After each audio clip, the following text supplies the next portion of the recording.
Looks like people are tuning out from streaming. Looks like they're canceling their streaming subscriptions. There's this article in the Hollywood Reporter the other day that streamflation is reaching a crisis point. Oh my God, who could have predicted that? I mean, everybody's cutting the cords with cable and stuff with satellite before, and it's I think probably higher now.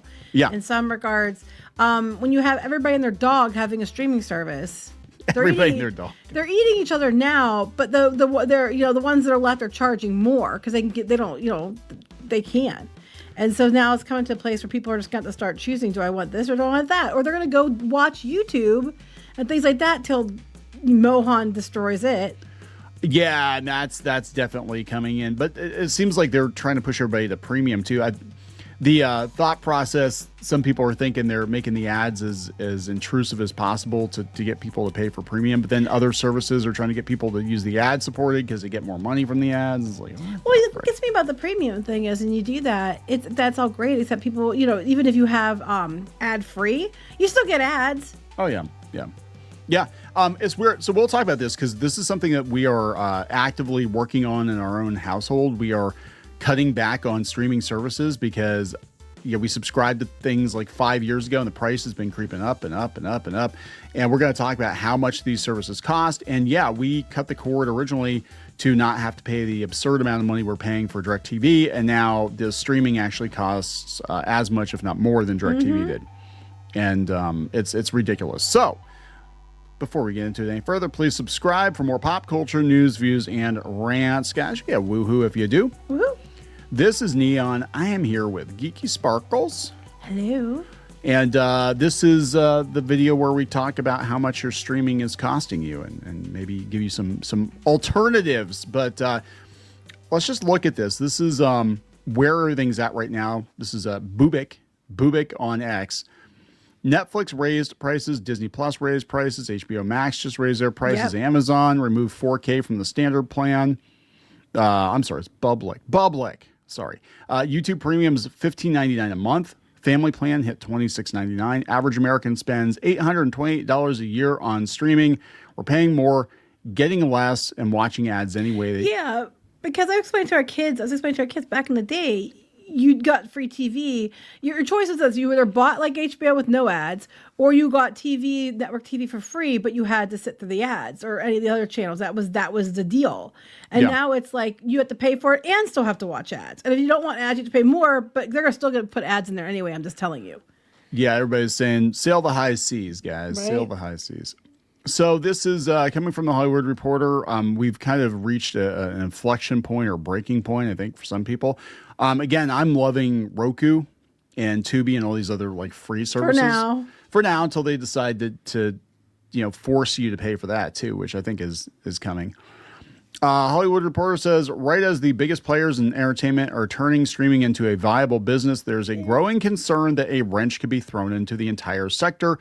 Consumers are grappling with rising prices everywhere they look, and there are signals that their willingness to keep paying more might be nearing a breaking point. And Netflix, I just did a short on it the other day. They actually got sued for jacking their prices up overseas. They have a couple times, actually, yeah. Yeah, and they have to give refunds and all that now. It's insane. Netflix, I think it was Netflix too. I think it was like Belgium or something was going after them, saying that they were supposed to like give like so much percentage of something has to be in their done in their country or something like that. So these different countries also are demanding things be made in their country, and then so much of it has to be done in French or whatever their language.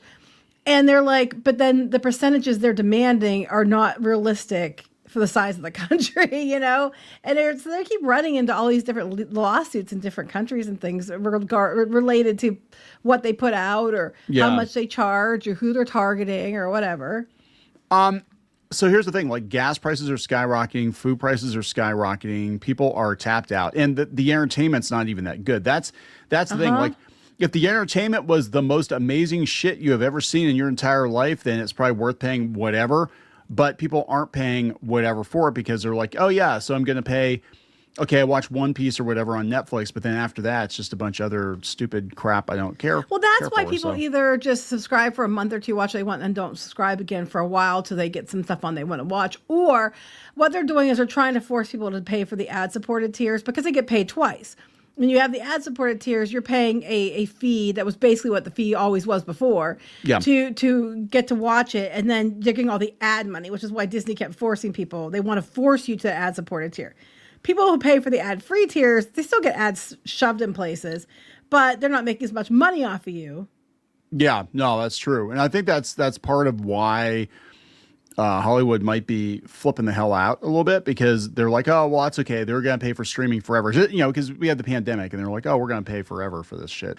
So it said it isn't hyperbole. The U.S. government inflation data released in January by the Bureau of Labor Statistics said that subscription and rental of video games and video saw an inflation of 19.5% in December. That's a category that includes subscription streaming services like Netflix, HBO Max, and Disney Plus. So they all jacked their prices up over the last couple months. Yeah. And Disney Plus, remember when it started at like, what was it, like $6.99? Everybody's like, well, it's so cheap. And we get everything Disney's ever made and new Marvel and Star Wars stuff. So they didn't deliver half what they said. And Iger basically implied the price would stay low. Yeah. It didn't. Because it couldn't. I mean, this stuff costs money. Like, that's the thing. They're getting you hooked. It's just like a drug. They're getting you hooked cheap, but they're going to have to raise the price because this shit costs too much. And it's too important to the company now to use it as a loss leader, because Disney Channel for a long time was actually kind of used as a loss leader because they knew they made the money back in like theme park attendance and you know, Disney music and all the stuff that they could merchandise with the Disney Channel. And now they're like, oh, well, they got to pay for Disney Plus, so we're going to have to raise the price on this. Well, you want to see the prices go down quick? Everybody just cancel your subscriptions all at the same time. For like, you know, like a week, and I bet the prices suddenly go down like crazy. So it said inflation's not new, but it is higher in streaming than it is in other places. Again, this is all these studios scrambling, trying to make money because they're losing money at the box office, and everything is costing more. So the Media Trends Survey also, this is a Deloitte did this. The Media Trends Survey revealed that more than 6 in 10 respondents say they would cancel their favorite streaming service if the monthly price rose by $5. And 73% said they're frustrated that the prices of their entertainment subscriptions keep rising, underscoring the delicate balance at play. They raise them at least once a year. I mean, Disney especially, we used to have the Hulu live TV. We talked about this many times. Yeah. It was only a few years ago when we got it, and it was only like $46 a month, or it wasn't even that. It was like $36 a month, and then it's up to like $80 or $90 now. It's in just a matter. It far outpaced inflation. It's insane. This is funny. They suggest streamers should lean into fandoms, which in turn can bolster engagement and retention on their services. But as the prices keep rising, consumers will inevitably end up picking and choosing. Yeah, that's worked out so great for them. Leaned into fandoms like Star Wars and Marvel and, you know, Star Trek and all these. They've destroyed all this stuff. Doctor Who. You know, it's going to drive subscriptions. Yeah, if the shows don't suck. So it's interesting. They're actually saying that the pricing strategy of many of the streamers now appears designed to push consumers to the ad tiers, which that's what I just said. Talked about. Yeah. I know that's what they do. Disney even commented that. They've said it on several of their meetings, or when they were talking to ABC or MSNBC or whatever it was now, that they would go on those sites and talk about it, and they said that was what they were trying to do. So here are the streaming apps that raised their prices this year so far. Pretty much all of them. Pretty much all of them. Yeah, it's come from Mashable, and we are going through. We're actually canceling a few of them. We don't use anymore, but it's so weird. We downgraded Hulu because we were actually grandfathered in because we had Hulu with live TV before pretty much anybody else had it, like that we knew of, and it just keeps creeping up and up and up, and they stuff it full of more and more ads. Mm-hmm. So we downgrade to like where the $18 tier is without the live TV, and there's like no ads. Yeah, it was. Like, what? We were watching old because you can't watch the stuff live, but like the next day you can watch the next day, which is fine because by the time we get around, they don't have ads on it now, or at least what we've been watching. And I was like, well, that's kind of nice. Yeah, that's the newer shows. So shows are just from like a week or two ago or whatever. Yeah, because there for a while it was like every damn thing had ads. But here's what's raised their price so far this year. They said March. Amazon Prime is $14.99 a month or $139 a year still, but they got rid of the 4K option, right? The 4K, to see 4K Prime Video, you need to pony up an extra $4.99 a month for the new Ultra tier. Does it really matter? Most people Unless aren't you going to have, like, notice. the TVs, like the super TV. But you want to look at blurry TVs? Go back to the 80s. Anyway. Yeah, right.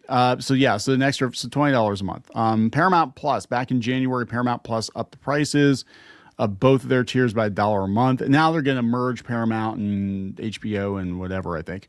The cheaper ad-supported essential tier is $9 a month or $90 annually, while the ad-free premium tier is $14 a month or $140 annually, up from $120. Right. So, but they're like, well, the other one's up from what, 60? So they went up $30 on the other. It's getting ridiculous. Crunchyroll. Anime fans are not immune to price hikes either. Yeah, but anime fans are used to finding their anime elsewhere. So proceed with caution, Crunchyroll. Crunchyroll, the biggest name in anime streaming, increased its prices in February. The cheapest fan tier went from $7.99 to $9.99 a month. The middle mega fan tier went from $11.99 to $13.99, and the ultimate fan tier went from $15.99 to $17.99. This was the first real price hike in years, and I think it's going to continue, though. Spotify increased their price, premium $11.99 to $12.99. So it's only like $1. It's not that big of a deal. Yeah, but it adds up. $4 a month for Sling. YouTube Premium went up $13.99 to $15.99, and then we know like Disney, it's like every 6 months they raise the prices on. Seems like it. It's insane. Disney, I know for sure that their goal is to try to drive you to the ad-supported tier because they make more money. And I will once again tell you what everybody was saying about the Charter, Spectrum deal that Disney lost, and I said no, Disney did not lose because Charter Spectrum is going to pay wholesale rate for it and then give all their customers the ad-supported tier. They won, and that's what I said, and I stand by that. And those people who were like saying otherwise don't know what the flip they're talking about. And since then, Disney's come out repeatedly saying that it's their goal to push people to ad-supported tiers because they make more money.